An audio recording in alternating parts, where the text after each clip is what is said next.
अस्सलाम वालेकुम। Class number 47 में आप सबको वेलकम करता हूं। और आज की जो क्लास है इसमें हम पढ़ेंगे मैट्रिसेस की एडिशन। ठीक है जी, मैट्रिसेस की एडिशन के बारे में पढ़ेंगे और मैट्रिसेस की सब्ट्रैक्शन के बारे में पढ़ेंगे। मैट्रिसेस के ऊपर कुछ लॉज हैं वो पढ़ेंगे और कुछ ज़्यादा इम्पॉर्टेंट एमसीक्यूज़ हैं उसके बारे में आपको आइडिया दूंगा। आज भी थ्योरी ही पढ़ेंगे, थोड़ा सा काम है, मैट्रिसेस का चैप्टर ख़त्म हो जाएगा फिर। तो क्लास नंबर 47 है, ठीक है जी। और मैथमेटिक्स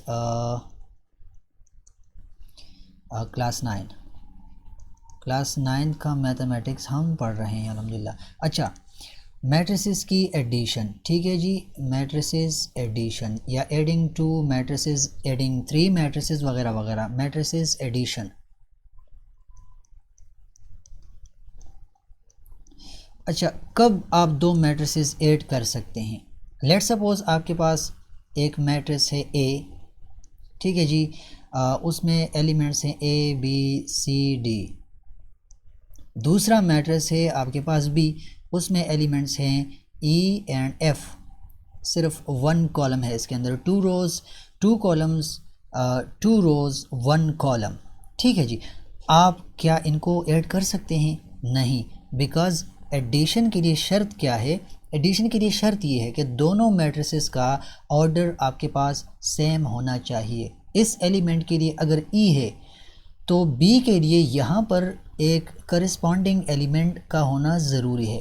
सो मैट्रिसेस को हम कब ऐड कर सकते हैं? थ्योरी आपने पढ़ ली। मैट्रिसेस को हम तब ऐड कर सकते हैं जब उसकी मैट्रिसेस की जो क्या है ऑर्डर हमारे साथ सेम हो, ठीक है जी। सेम ऑर्डर होना चाहिए, सेम ऑर्डर होगा तब एडिशन पॉसिबल है, अदरवाइज एडिशन जो है वो नॉट पॉसिबल है। अब बच्चों वाला क्वेश्चन एक यहाँ पर कर लेते हैं, बाकी इसके अंदर आप चाहे तो 7x7 मैट्रिक्स उठा लें, 8x8 मैट्रिक्स उठा लें, कोई भी एलिमेंट्स वाला मैट्रिक्स उठा लें। एडिशन आसान सा काम है। अच्छा, लेट सपोज ए मैट्रिक्स हमारे साथ है 1 2 और एक दूसरा मैट्रिक्स है बी, उसमें एलिमेंट्स हैं 3 4। तो इनको हम कैसे ऐड करेंगे? इसकी एडिशन को हम रिप्रेजेंट ऐसे करेंगे, A plus B is equal to A के जो एलिमेंट्स है 1 2 लिख लिए, ठीक है। फिर इस बी के एलिमेंट्स 3 4 लिख लिए हमने। अब इसका जो ए प्लस बी रिजल्टेंट मैट्रिक्स आएगा वो कैसे आएगा? 1 के साथ आपने 3 ऐड करना है, 1 के लिए कॉरेस्पॉन्डिंग एलिमेंट 3 है और 2 के लिए कॉरेस्पॉन्डिंग एलिमेंट 4 है, ठीक है जी। तो आसान सा काम है, बस आप इनको ऐड कर लें। 3 + 1 is equal to 4 and 4 + 2 is equal to 6 आ गया। So this is the final answer. मतलब क्या कि ऑर्डर सेम होगा मैट्रिसेस का, 2x2 के लिए 2x2 मैट्रिक्स होगा तब हम उसको ऐड कर सकेंगे। इन दिस केस आप देख लो, ए और बी को हमने ऐड करना चाहा बट हम ऐड नहीं कर सकते क्योंकि ए और सी के लिए ई और एफ हो जाएंगे, बट बी के लिए और डी के लिए हम इनको यहाँ पर ऐड नहीं कर सकते, इनकी ऑर्डर सेम नहीं है। और ये एग्जांपल आपको करवा दी। Same is the case of subtracting two matrices, ठीक है जी। सब्ट्रैक्टिंग 2 आर मोर देन 2 आप वो कर सकते हैं, कोई उसमें दो राह नहीं है, कोई मुश्किल नहीं है। 3 मैट्रिक्स हों उनको सब्ट्रैक्ट करना आसान है, पहले 2 को कर दे फिर उसके रिज़ल्ट से थर्ड को सब्ट्रैक्ट कर दे, कोई मुश्किल नहीं। इसी तरह 2 को ऐड कर लें फिर थर्ड को साथ में ऐड कर लें। 2 मैट्रिक्स हों 3 मैट्रिक्स हों डजेंट मैटर। सब्ट्रैक्शन के लिए क्या शर्त है? ऑर्डर सेम होना चाहिए, ठीक है। आप अगर बुक में जाएं और सब्ट्रैक्शन ऑफ 2 मैट्रिसेस की डेफिनेशन पढ़ लें। Let A and B are 2 matrices where which are of the same order and so these are comfortable for subtraction. Same order में होंगे, सेम ऑर्डर में होंगे तो सब्ट्रैक्शन पॉसिबल है, अदरवाइज नॉट पॉसिबल, ठीक है जी। तो ये आपने याद रखना है। इसी बात पे अक्सर एमसीक्यू आ जाता है या आपके इंटरव्यूज़ के अंदर आपसे पूछा जा सकता है। बाज़ औक़ात इंटरव्यू में ये क्वेश्चन पूछ लेते हैं कि दो मैट्रिसेस को हम कब ऐड कर सकते हैं या कब सब्ट्रैक्ट कर सकते हैं या कब मल्टीप्लाई कर सकते हैं। तो इस केस में तो हम नहीं कर सकते जब ऑर्डर सेम ना हो, बट जब ऑर्डर सेम हो तब उनको हम सब्ट्रैक्ट कर सकते हैं। अब लेट्स सपोज़ एक मैट्रिक्स है ए, उसके अंदर एलिमेंट्स हैं 1 2 3 4, ठीक है जी। और एक दूसरा मैट्रिक्स है बी, लेट सपोज़ उसके अंदर एलिमेंट्स हैं 4 हो गया, 5 6 7 8। आप इनको सब्ट्रैक्ट कर लो, मैं डायरेक्टली करूँगा बस, सॉरी इसको हटा दें, a माइनस बी कर लें। अच्छा, a माइनस बी अब क्या आएगा, 1 माइनस 5, इसी तरह 2 माइनस 6, इसके लिए ये वाला है, ठीक है जी, इसके लिए ये वाला है। आप कर लो 3 माइनस 7 और इसी तरह 4 माइनस 8। रिजल्टेंट मैट्रिक्स आपके साथ कौन सा आएगा, 1 माइनस 5 माइनस 4, 2 माइनस 6 माइनस 4, इसी तरह 3 minus 7 minus 4 and 4 minus 8 minus 4। वैसे आप इसको इस तरह भी लिख सकते हैं माइनस 4 4 4 4। सो ये आपका रिजल्टेंट मैट्रिक्स है। ऑर्डर सेम होगा तब उसको हम सब्ट्रैक्ट कर सकते हैं। अब आते हैं एक इम्पॉर्टेंट चीज़ के ऊपर, लॉज फ़िलहाल ना पढ़ें। Commutative law under addition, associative law of matrices under addition, ठीक है जी। फिर एडिटिव आइडेंटिटी ऑफ मैट्रिसेस है, फिर उसके अलावा additive inverse of A matrix है। इसको ना छेड़ें, मैं आपको करवाता हूँ, मल्टीप्लिकेशन पर लेके जाता हूँ, बहुत ज़्यादा इम्पॉर्टेंट है, अक्सर इस पर एमसीक्यू आ जाता है। टॉपिक क्या है, मल्टीप्लिकेशन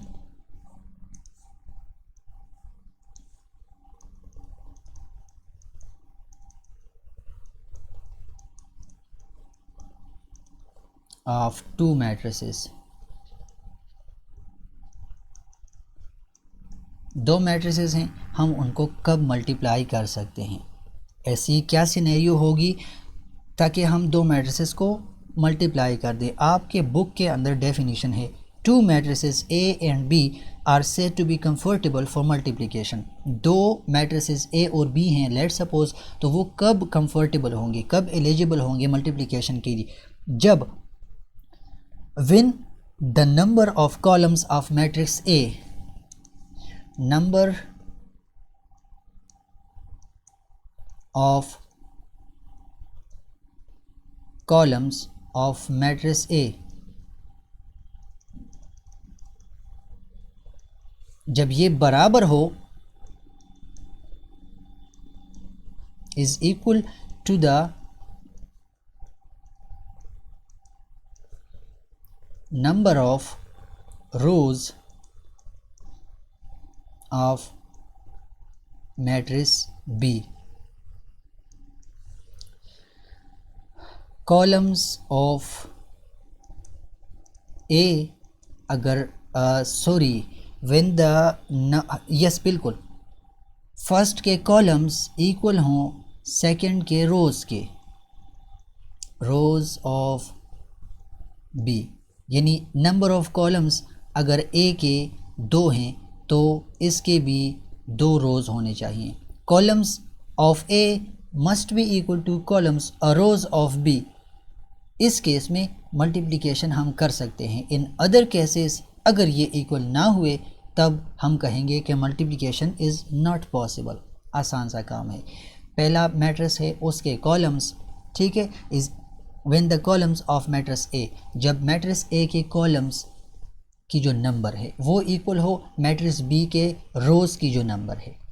इनके अगर इसके दो कॉलम्स हैं तो इसके दो रोज़ होने चाहिए तो पॉसिबल है। अगर इसके दो रोज़ हैं और इसमें इसके दो कॉलम्स हैं और लेट सपोज इसके तीन रोज़ हैं तब नॉट पॉसिबल।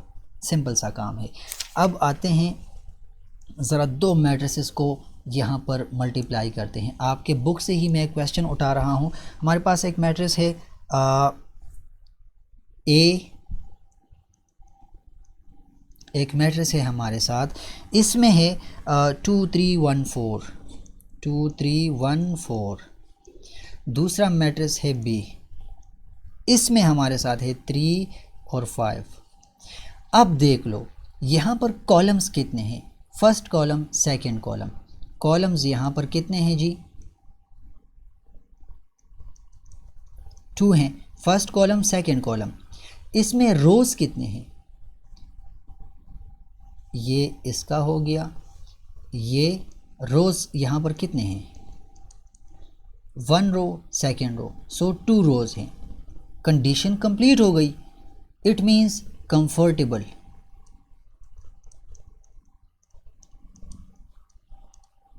फॉर मल्टीप्लिकेशन, ठीक हो गया। अब इसको मल्टीप्लाई करते हैं, मल्टीप्लाई कैसे लिखेंगे, A B is equal to A, 2 3 1 4, ये ए हो गया।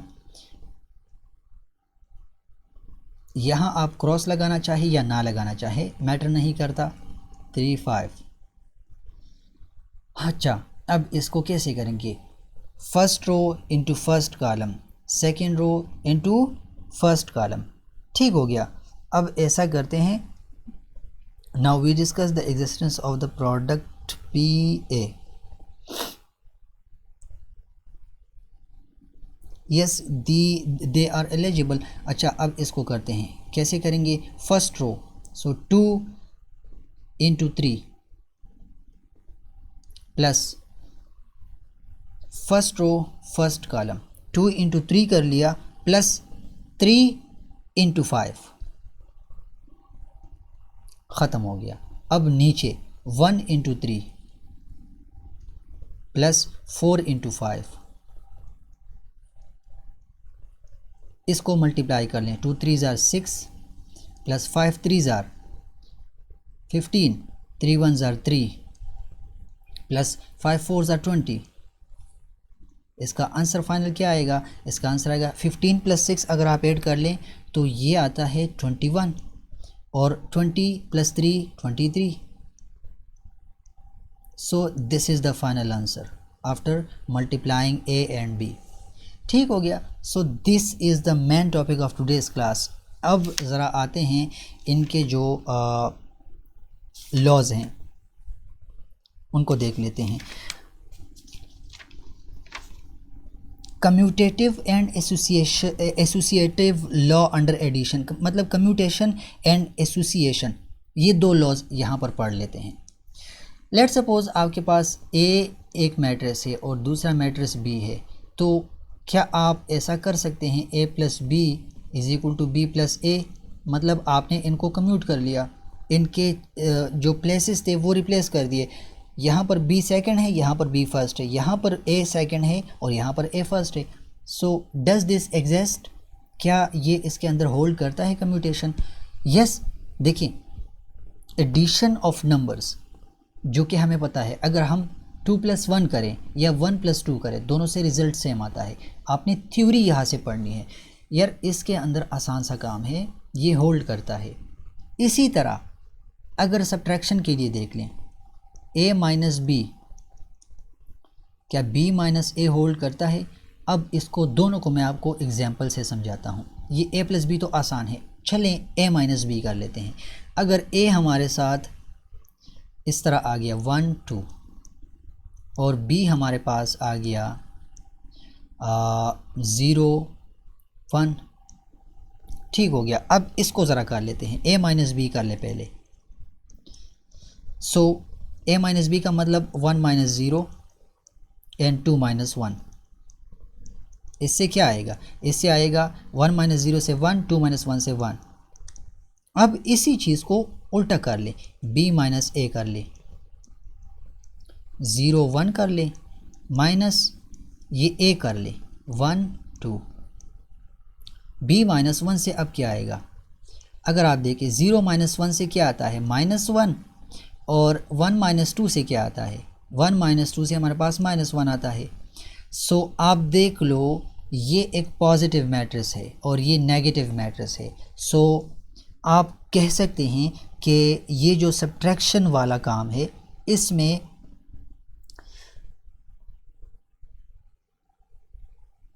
क्या होता है जी? इसमें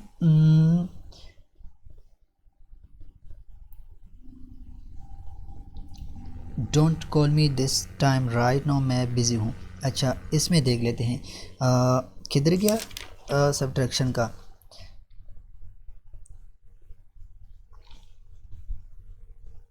ए प्लस बी प्लस ए तो प्रूफ हो गया। सब्ट्रैक्शन में हम कर सकते हैं या नहीं कर सकते? सब्ट्रैक्शन में यहाँ नॉट पॉसिबल। ठीक है जी, अगर आप 4 - 2 कर लें, राइट, और आप 2 - 4 कर लें तो आंसर डिफरेंट आ रहा है। सो इट मीन्स कि सब्ट्रैक्शन के अंदर कम्यूटेटिव लॉ होल्ड नहीं करती और एडिशन के अंदर होल्ड कर रही है। डजेंट मैटर, इसमें और कुछ नहीं है, आपने ये थ्योरी सीखनी है, आपको इसके ऊपर अक्सर क्वेश्चन पूछा जा सकता है। अब आते हैं एसोसिएटिव लॉ के ऊपर। लेट सपोज आपके पास एक मैट्रिक्स ए है, दूसरा मैट्रिक्स बी है और तीसरा मैट्रिक्स सी है। सो एसोसिएटिव लॉ में आपको पिछली क्लासेस में पढ़ा चुका हूँ। अगर आप ऐसा कर लें A is equal to B plus C equals, अगर आप ऐसा कर ले a plus B plus C, it means अगर आप b प्लस सी को पहले ऐड कर लें, इससे जो आंसर आ जाए फिर उसके बाद a को ऐड कर लें, और अगर आप इसके दूसरे साइड पर जाएं a प्लस बी कर लें और फिर इसके रिज़ल्ट के साथ c ऐड कर लें, सो आंसर सेम आना चाहिए। एंड एग्जैक्टली एडिशन के अंदर रियल नंबर्स को जब आप ऐड करते हैं ये होल्ड करता है। ठीक है जी, बस आपने ये चीज़ अपने जहन में याद रखनी है, ये इसके अंदर होल्ड करता है। एसोसिएटिव लॉ भी हो गया, कोई मुश्किल नहीं है इसके अंदर। एडिटिव आइडेंटिटी, ये थोड़ा सा पढ़ लें, इसमें क्या होता है। लेट सपोज आपके साथ एक मैट्रिक्स है ए, यहाँ पर लिख लेता हूँ एडिटिव आइडेंटिटी।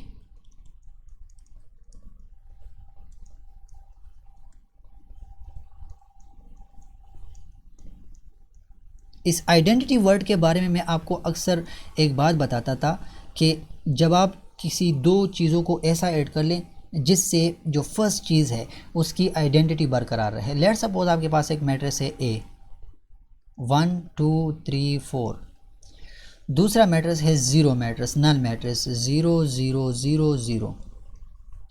अब देख लो, अगर आप इस चीज़ को इसके साथ ऐड करते हैं a प्लस ओ, मतलब ये नल मैट्रिक्स है, तो 1 प्लस 0 आएगा, 2 प्लस 0 आएगा, 3 प्लस 0 आएगा एंड 4 प्लस 0 आएगा। ठीक हो गया जी। सो इसका मतलब ये हो गया, यहाँ से 1, यहाँ से 2, यहाँ से 3, यहाँ से 4। जो ओरिजिनल मैट्रिक्स था वो रिजल्टेंट मैट्रिक्स के इक्वल आ रहा है, देख लें आप, इक्वल आ रहा है। सो इट मीन्स कि एडिटिव आइडेंटिटी यहाँ पर इस मैट्रिक्स की क्या है, ये वाली। ठीक है जी। सो 0 0 0 is the additive identity of the matrix A which is 1 2 3 4 वगैरह। ठीक हो गया, ये एडिटिव आइडेंटिटी हो गया। एडिटिव इन्वर्स चीज़ की किस चीज़ को बोलते हैं? एडिटिव इन्वर्स इस चीज़ को बोलते हैं जब आप किसी मैट्रिक्स से कोई कोई एक मैट्रिक्स है A और दूसरा एक मैट्रिक्स है -A, मतलब आपने A के साथ नेगेटिव A प्लस कर लिया तो आपके पास रिज़ल्ट क्या आएगा, 0 आएगा, नल मैट्रिक्स आएगा। सो ये इसका एडिटिव इन्वर्स हो गया। यहाँ पर थोड़ा सा समझाता हूँ।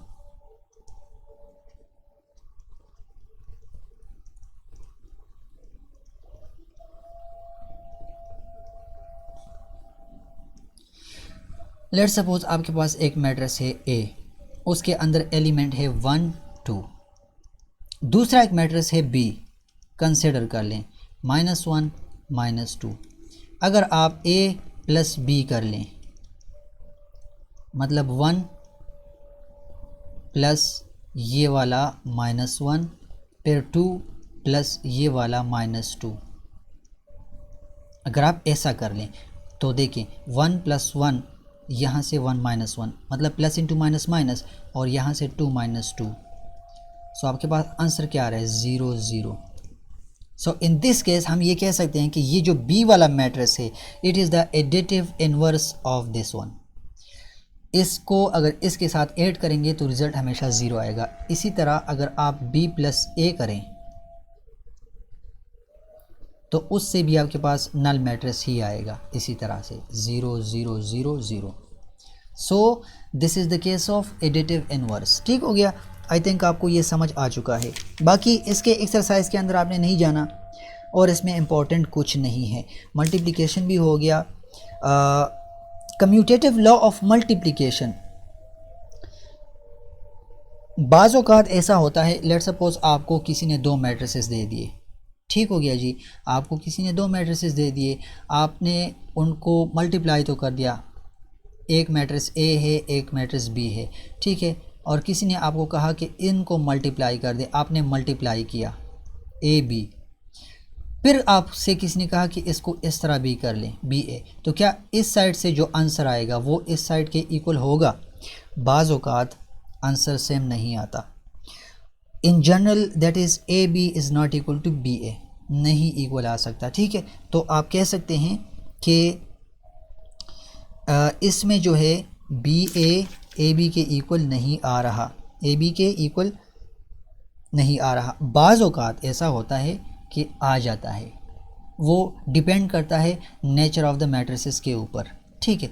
आप एक एग्जांपल ले लें, एक मैट्रिक्स है ए, उसके अंदर है 1 2 3 4, दूसरा मैट्रिक्स है बी, उसके अंदर है 2 और 3।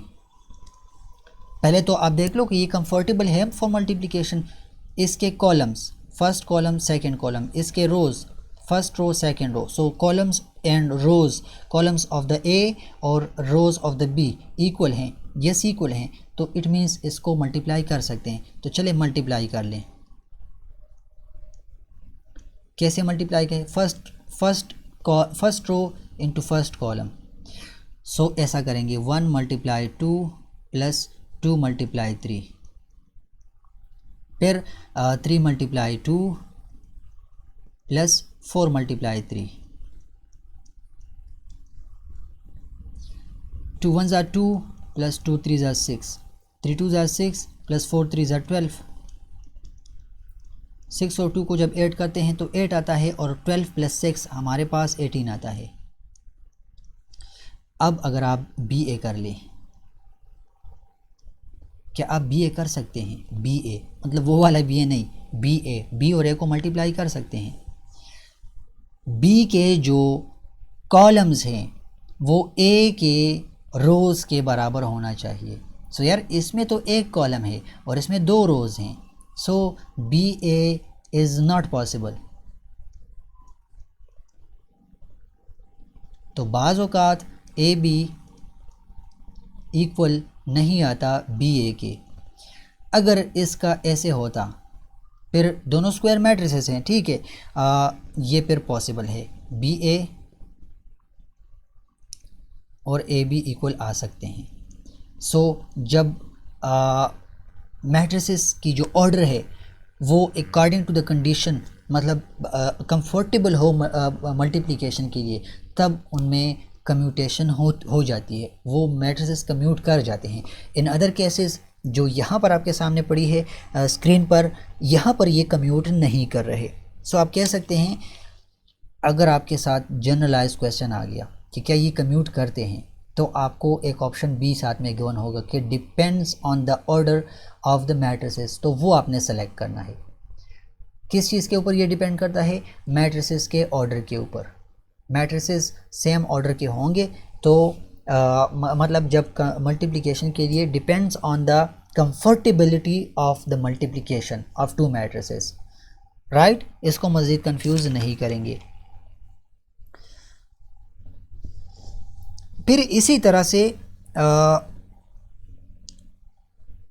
एसोसिएटिव लॉ भी है, वो भी कंफर्टेबिलिटी के ऊपर डिपेंड करता है, ठीक है, वो भी कंफर्टेबिलिटी के ऊपर डिपेंड करता है। Where is the mouse? यहाँ पर है। लेट्स सपोज 3 मैट्रिसेस हैं ए बी एंड सी, ठीक हो गया। सो आप ऐसे कर सकते हैं, A B C is equal to A B into C. इसके रिज़ल्ट को इसके साथ मल्टीप्लाई कर लें, इसके रिज़ल्ट को इसके साथ मल्टीप्लाई कर लें। सो ये भी बसा औकात ऐसा होता है कि कम्यूट कर जाते हैं, बाज़ औकात कम्यूट नहीं कर जाते।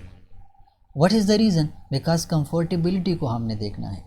अगर लेट्स सपोज बी और सी कंफर्टेबल हैं, बी और सी कंफर्टेबल हैं बट सी और बी कंफर्टेबल ना हो, फिर तो ये ऐसे नहीं कर सकते हम, ठीक है। सो फिर यहाँ से आंसर रिज़ल्ट ही नहीं आएगा, फिर हम एसोसिएशन की तरफ कैसे जाएंगे। So it is also dependent upon what, that is comfortability of multiplication, comfortability for multiplication, multiplication के लिए कंफर्टेबल होंगे तब उनको हम एसोसिएटिव लॉ के ऊपर चेक कर सकते हैं, कंफर्टेबल नहीं होंगे तो एसोसिएटिव लॉ भी प्रूफ नहीं हो सकता।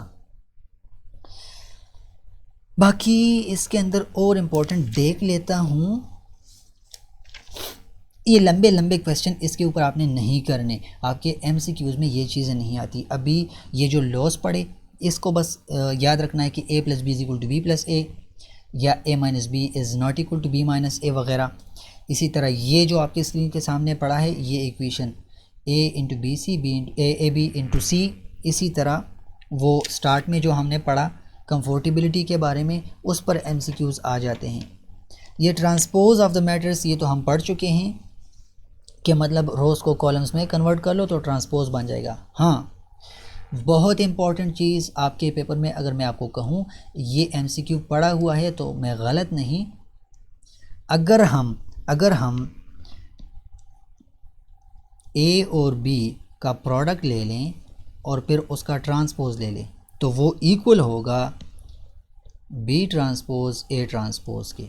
अक्सर लोग ऐसा करते हैं कि यार चलो ए के ऊपर ट्रांसपोज, मतलब ऐसा कर लेते हैं A B whole transpose equal to A transpose B transpose. ये गलत है, करेक्ट वाला ये आपने याद रखना है, ये एमसीक्यू में आता है, अभी से बता रहा हूँ, इम्पॉर्टेंट है एमसीक्यू के लिए, ये बहुत इम्पॉर्टेंट है। सो आपने ये चीज़ याद रखनी है।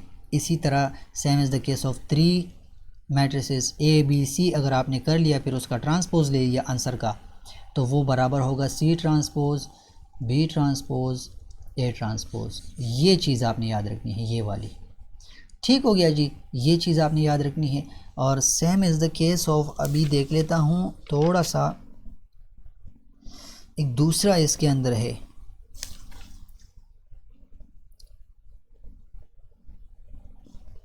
इन्वर्स वाला किधर गया, अच्छा ये इक्वेशन आपने याद रखनी है, a × a inverse is equal to identity is equal to a inverse into a, ठीक हो गया, ये चीज़ आपने याद रखनी है। दूसरी ये इक्वेशंस है, बस आपने ये याद रखनी है, इस पर मैं किसी दिन एक्स्ट्रा क्लास अरेंज करके क्वेश्चन समझा सकता हूँ बट अभी ये बहुत टाइम लेंगे, बस आपने ये चीज़ याद रखनी है। बस औकात ये चीज़ मतलब ऐसे दे देते हैं a = a × a inverse, so option में आपको ये भी आ सकता है ये भी आ सकता है, ठीक हो गया, ये आपने याद रखना है। इसी तरह जो ट्रांसपोज वाला आपको समझा दिया, ये आपको ये साइड गिवन होती है, ये साइड आपके ऑप्शंस में होती है, तो आपने ये चीज़ याद रखनी है। अच्छा, अब जाते हैं थोड़ा सा इन्वर्स के ऊपर। Let suppose A B whole inverse आ गया, तो सेम जो वहाँ पर हमने किया बी इन्वर्स ए इन्वर्स, आपने ऐसा नहीं करना कि ए बी होल इन्वर्स सो इसका मतलब ए इन्वर्स बी इन्वर्स, ये गलत है। करेक्ट इक्वेशन ये है, आपने ये चीज़ याद रखनी है, जहन में याद रखनी है। बाकी इन्वर्स क्या चीज़ है, what is A inverse. Let suppose कोई मैट्रिक्स है ए बी सी डी, तो इसका ए इन्वर्स क्या होगा ये कल जो क्लास होगी उसमें शॉर्ट तरीके से समझा दूंगा, ठीक है। इसके अंदर 2 टर्म्स मज़ीद हैं, एक है ए डिटर्मिनेंट, जिसको हम ए से लिखते हैं ए डिटर्मिनेंट, और दूसरा है एडजॉइंट ऑफ ए, जिसमें हम 2 के प्लेसेस चेंज कर लेते हैं, ये रिप्लेस कर लेते हैं और इनके प्लस माइनस साइंस चेंज कर लेते हैं। तो ये मैं कल आपको समझा दूंगा, ये आज की क्लास यहाँ तक ही थी। आपने ये चीज़ें याद रखनी है, इम्पॉर्टेंट है एमसीक्यू के लिए, ये बहुत इम्पॉर्टेंट है, अभी से बता रहा हूँ, ठीक है। ये चीज़ ये इक्वेशन और साथ में ये इक्वेशन बहुत इंपॉर्टेंट है, साथ में ये लॉज इतने इंपॉर्टेंट नहीं है, ठीक है। ये इक्वेशंस बड़े इंपॉर्टेंट हैं। इसके अलावा कंफर्टेबिलिटी के ऊपर आपको क्वेश्चन आ सकता है। अगर आपको दो मैट्रिसेस दे दिए और आपको कहा कि लेट सपोज इनको मल्टीप्लाई कर दो, ठीक है, तो पहले तो आप कंडीशन चेक कर लो कि फर्स्ट के कॉलम्स सेकंड के रोज़ के इक्वल है या नहीं। अगर इक्वल नहीं है तो सिंपल आपको ऑप्शन में गिवन होगा कि नॉट पॉसिबल, ठीक है। बाकी थोड़ा सा काम रहता है वो कल की क्लास में डिस्कस कर लेंगे। आज यहीं तक था। आप ये पढ़ लें, इसको प्रैक्टिस कर लें। बुक आपने ज़रूर पढ़नी है, बुक आपने ज़रूर पढ़नी है। बुक नहीं पढ़ेंगे तो आपको नुकसान होगा, ठीक है। सो इंशाल्लाह कल क्लास नंबर 48 में कंटिन्यू करेंगे। अस्सलाम वालेकुम।